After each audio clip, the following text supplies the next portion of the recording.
Truly, we live in a universe that grows beyond the different limitations that our minds impose.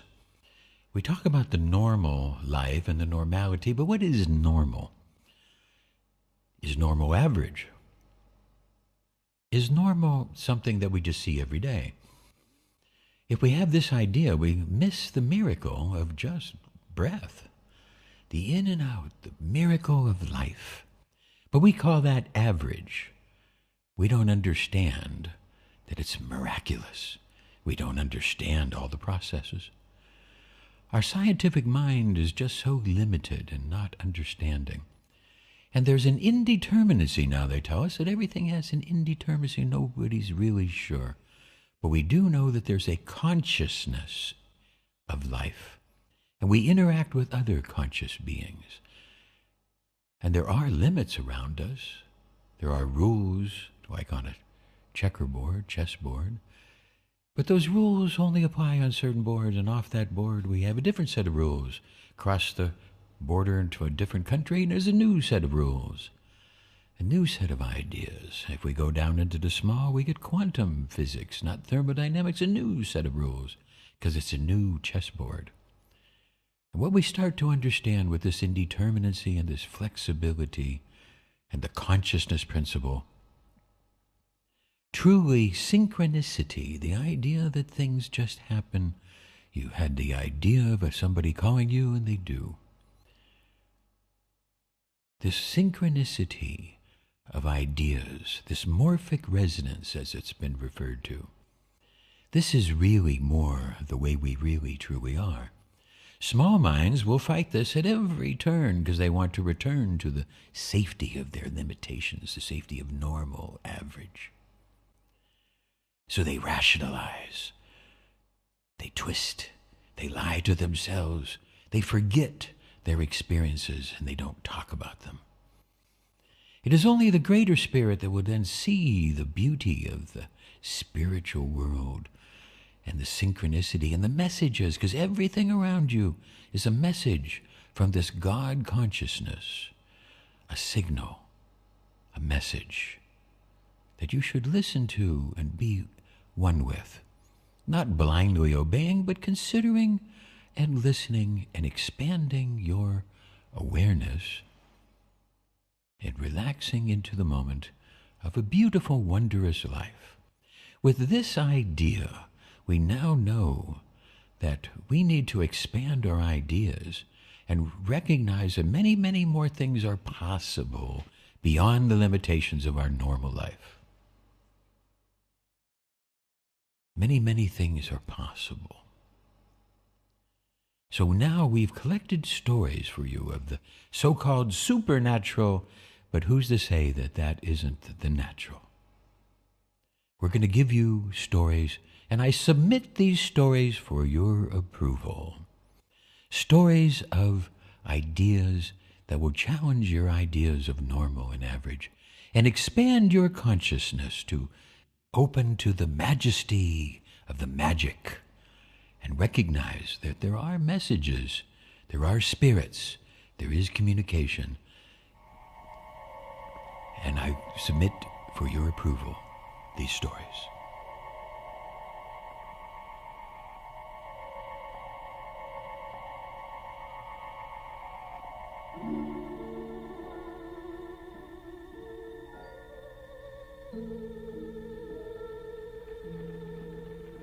Good evening. Tonight, I'm going to tell you another strange and unusual story of the unexplainable which lies behind the veil.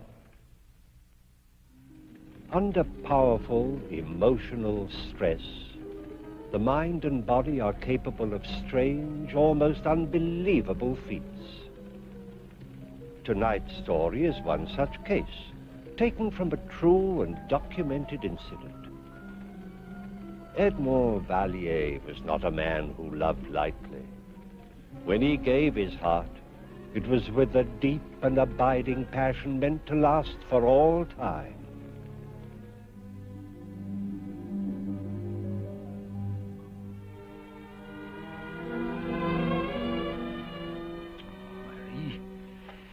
What would I do without you? Edmond, dear, I'm very much afraid you'll have to learn to do just that. Never. You see, I'm going to be married. You're joking. Oh, you ought to know me better than that by now. I have no sense of humor when it comes to love or money. But I thought you loved me. Well, of course I did. But what has that to do with it? I don't understand. Edmond, you are sweet, and I'm still very fond of you. But you've become a luxury I simply can't afford. Who are you going to marry? Darling, you'll never guess. Not in a million years. I shall soon be the wife of your publisher and employer, Charles Moncourt. Moncourt, mais pourquoi? Oh, darling, you know why. He is rich. He can afford to give me all the things I want. No. No, that I will not allow. Please don't be tiresome, darling. You know I detest a scene. Besides, I see no reasons why we can't go on being friends. Friends? Well, of course. See, I have brought you one might call it a going-away present. You writers are so symbolic. I thought you'd appreciate this. A symbol of the future to commemorate our past. It's a genuine crystal ball. Au revoir, Edmond. Charles will be waiting for me. Oh, darling, as soon as we are settled, you must come and have dinner with us.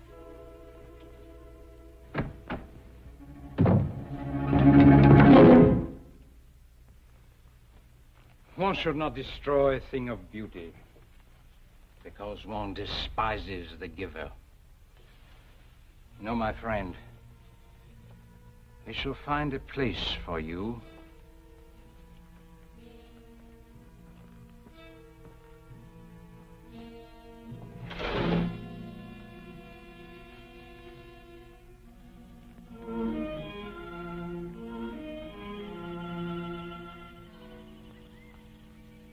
Symbol of the future, huh?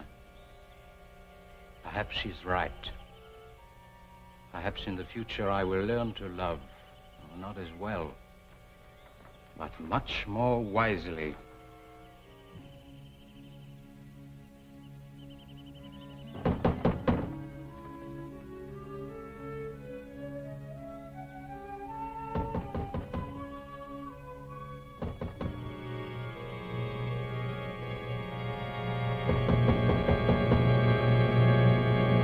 Edmond!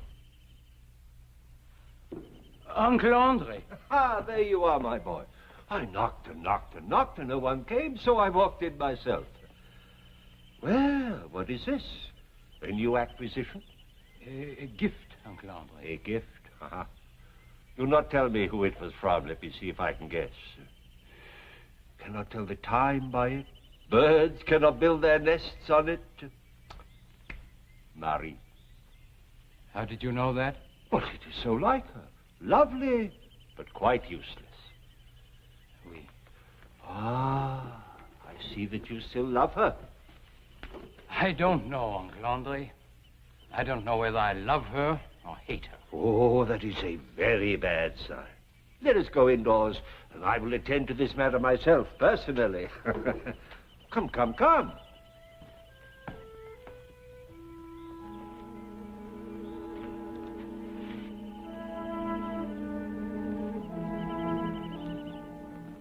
Hello. Let me have Marie's letters. How do you know I have any? Oh, mon cher. A Zavalier and my nephew. You could not possibly fall in love with a woman who did not write long, passionate love letters. And as a writer of sentimental nonsense, undoubtedly you kept them. Now let me have them.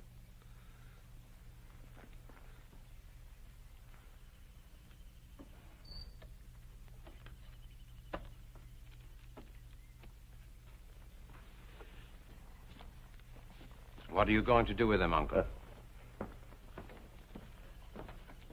This! Uncle Andre! Edmond! Oh, oh, oh. As a seasoned campaigner in the game of love, I am going to give you some very sound advice. And as a well-brought-up young man, you will do me the courtesy of listening. Very well, mon oncle. First of all, you must know that a love affair is gay, joyous. When it is over, finish. Oh, one does not cling to it as a miser to his gold. Perhaps you're right. Perhaps, but it is of a certainty. This advice I give you is the most valuable. Furthermore, the only cure for a love affair is still another love affair. Oh, uncle. In this matter, how lucky you are to have me as your uncle. You have heard, no doubt, of my little black book. Oh, you should have. It is well known in Paris. Perhaps as famous as the Arc de Triomphe and the Champs-Élysées. Uncle Andre. I have an engagement this evening with a most enchanting creature. A dancer at the Moulin Rouge. You will dine with us, and we will see if she has a friend. Uncle Andre, I know that you're trying to be helpful, and I thank you. But I must try to get some work done. It goes hard, eh? Ah, it does not go at all. Ah, well, perhaps work may be the answer, but I doubt it. But remember, in any case, your Uncle Andre has the right solution. I will remember. I go now. My engagement begins at 8 o'clock. I will drop in to see you again, and I hope to see an entirely different attitude. Au revoir, mon oncle.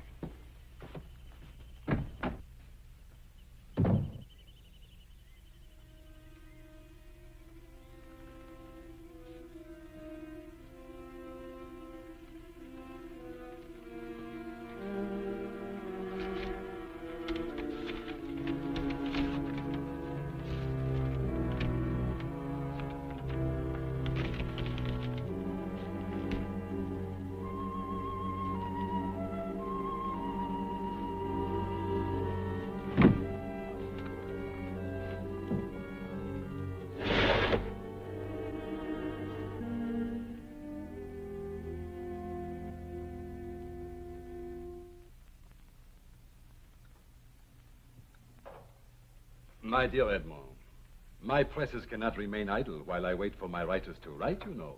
I've tried, Charles. If he doesn't come, he doesn't come. Nonsense. You have written many love stories before and written them well. Surely you must have been in love. Of course he was. Edmond was in love with me. You see, Edmond, what man has not envied me? I am sure you must have been in love with Marie, but she not with you. That is the great difference.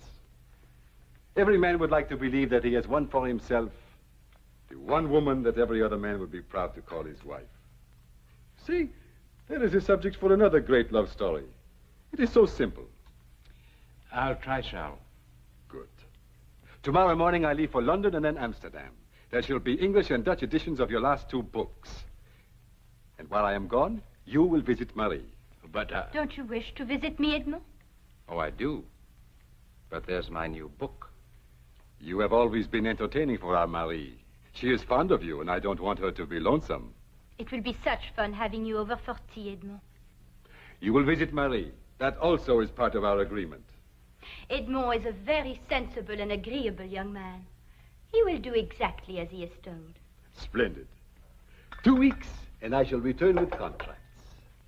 And money, Edmund. Money. Madame?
So we dine here tonight, or is it the gay life for you?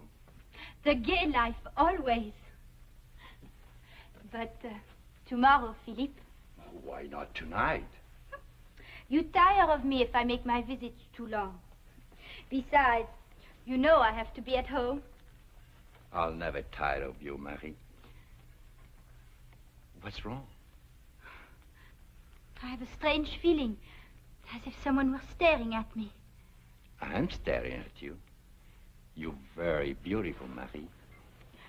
I'm serious, Philippe. So am I. There is nothing to fear, my darling, except the swiftness of time until he returns. May that day never come.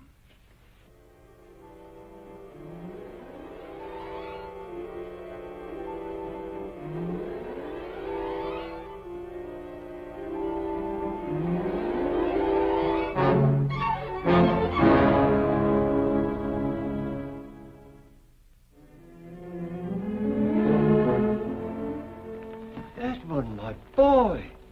But you look terrible. I presume this means you have been working. I've been trying to work, if that means anything. And what have you accomplished? Frankly, very little. Ah. I see you have not forgotten her. I think about her, Uncle. In fact, I've been ordered to think about her. Moncourt's gone out of town on business. He asks me, mind you, if I wouldn't mind dropping in on her occasionally so she would not be lonesome. That fool! He knows I was once in love with Marie. Ah, then he is not a fool. On the contrary, he is very intelligent. Well, if I can find the time, I'll drop by. I disapprove. But I'm afraid you will find the time. Edmund, my boy, you must forget this woman. Let me get rid of this silly thing. No! I'm sorry, Uncle Andre. I didn't mean to shout at you. It is nothing, my boy. Here. Sit down. Edmund, this is not good. Never have I seen you in such a state. Oh, overwork, unrequited love. These reasons are not good enough to explain it. Now, what is the real reason? I cannot tell you. How cannot tell me? Since when have there been things we cannot tell each other? You and I. Out with it, boy. Uncle Andre. Uncle Andre, I fear I'm going out of my mind. Oh, Evalier may gamble too much, drink too much, chase too many women, if that is possible. But to go insane? Ha, never. Uncle Andre, listen to me. I see things. What sort of things? Where? In that crystal ball.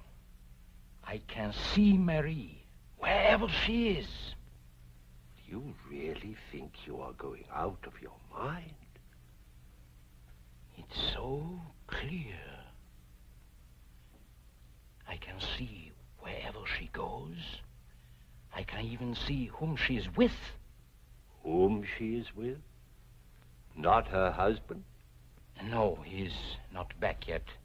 Oh, Edmund, I am disappointed.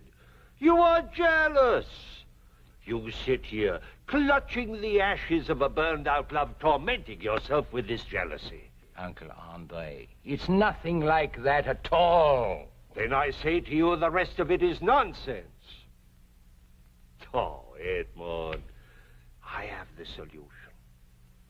Come with me tonight.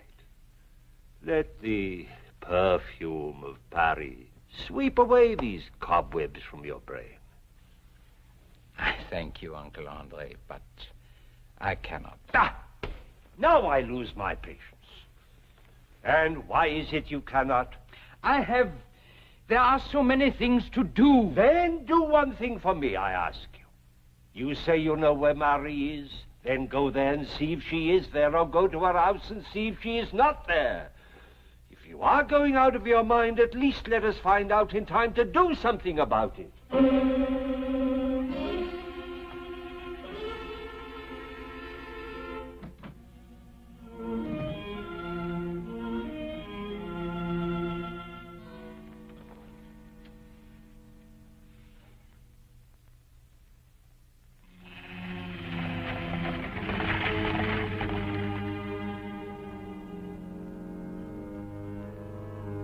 Thank you very much.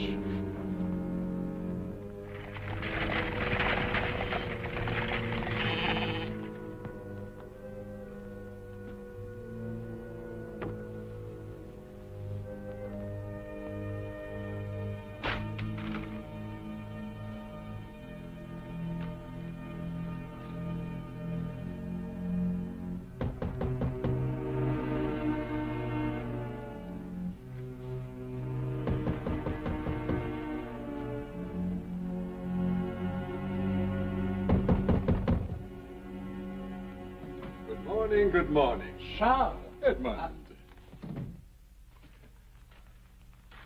Well, this time I can see you have truly been working. Yes, but you've come back early. Almost a week. And with wonderful news, Edmund. Contracts in London and Amsterdam were signed. And I have promised them at least 2 more new books by you. Thank you, Charles. You don't sound very enthusiastic. Oh, I'm very grateful. But I stopped here to tell you the good news even before I went home.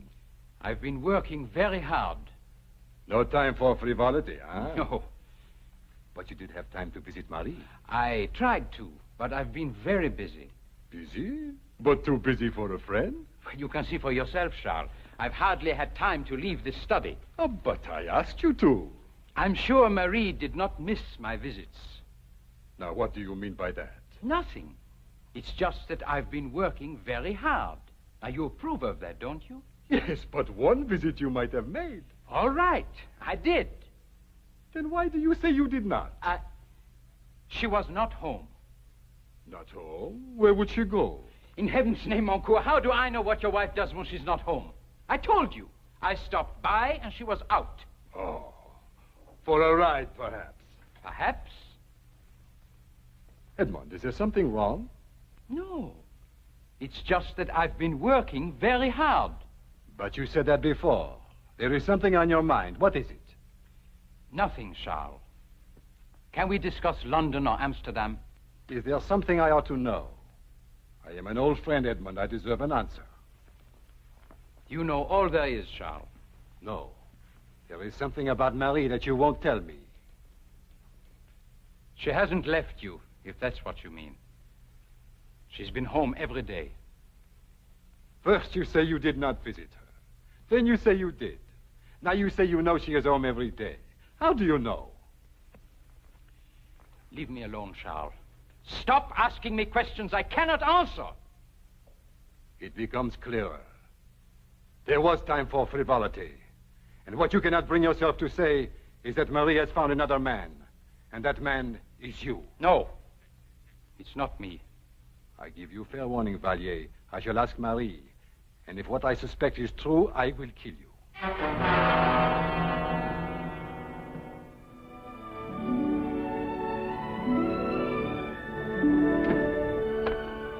Good morning, my love. I thought you never cared here. Oh. I'm running out of lies to the maid. Surely no one suspects. And that feeling of yours, does it still haunt you? Philippe, I don't know. I just don't know. After today, I don't think I should see you again. But, darling, we have an entire week. Even this morning, on my way from the station, as if eyes were following me. Yes, of course. You are very beautiful, Marie. Why should not all the eyes of Paris be staring at you? Darling.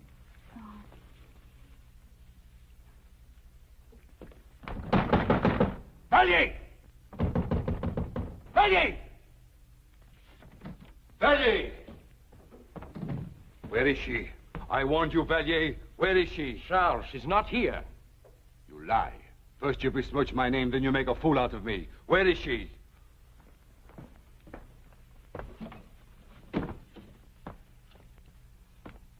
Charles, I have not talked to Marie since the day you left.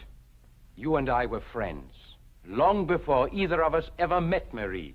Will you not take my word that I am not involved with her? No, I will not. You know more than you will admit. If you were my friend, you would tell me what you know. Where does she go? Very well, Charles. I would spare you if I could, but every day, Marie goes to Paris and meets a man.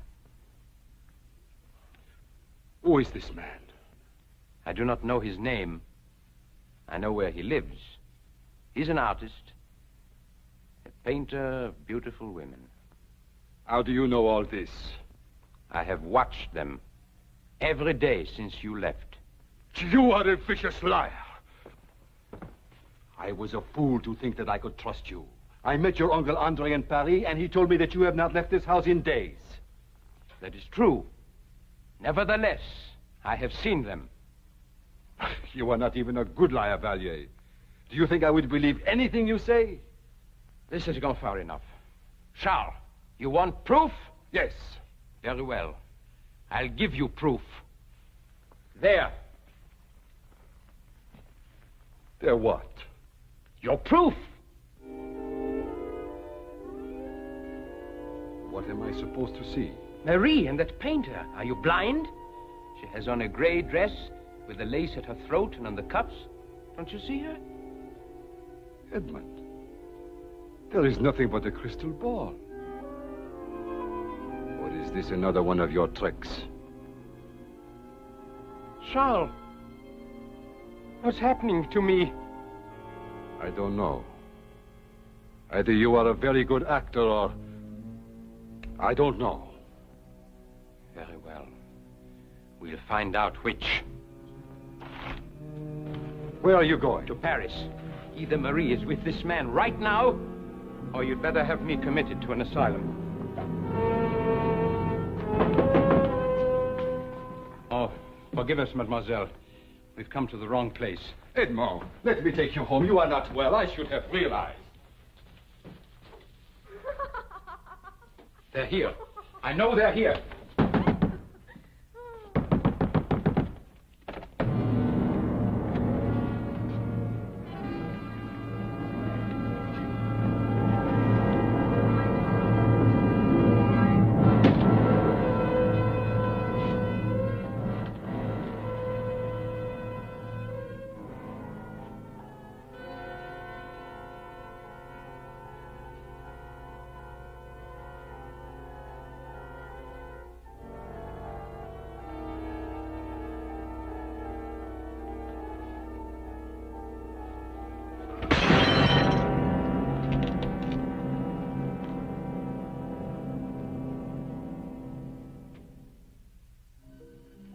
One final chapter remained after the door closed behind Charles Montcourt.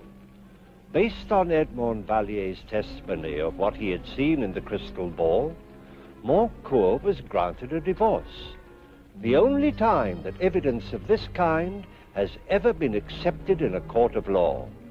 But although his testimony was accepted, there has never been an explanation as to how happenings of this kind occur. Please join me again for another journey into the world of the unexplainable which lies behind the veil. Good night.